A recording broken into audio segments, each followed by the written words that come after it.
Hello everyone, आज हम पढ़ेंगे गति का नियम। उससे पहले हम जानेंगे जड़त्व क्या होता है। जड़त्व यह किसी पदार्थ का वह गुण है जिसके कारण वह पदार्थ अपने परिवर्तन का विरोध करता है, अर्थात स्थिर है तो स्थिर रहना चाहता है और गति में है तो गति में रहना चाहता है।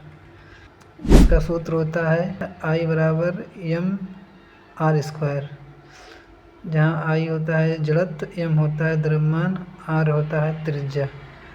चलिए हम पढ़ते हैं न्यूटन की गति का पहला नियम।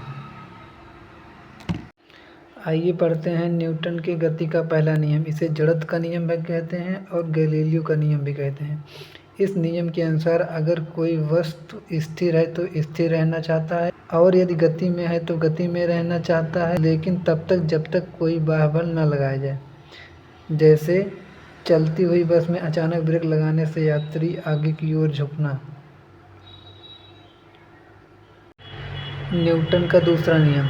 इस नियम के अनुसार किसी वस्तु पर आरोपित बल उस वस्तु में उत्पन्न संवेग में परिवर्तन की दर के समानुपाती होता है। चलिए पढ़ते हैं न्यूटन का दूसरा नियम। माना एक वस्तु है जिसका द्रव्यमान m और उस पर आरोपित बल F है।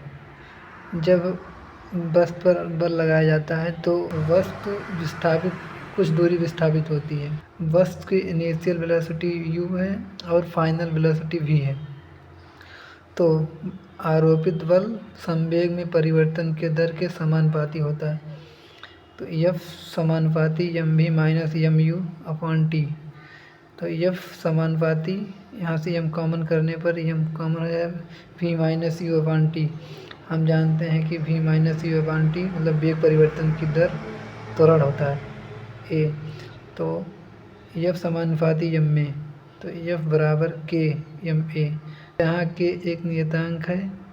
k बराबर 1 लेने पर तो F बराबर m में, जहाँ F बल है और m द्रव्यमान।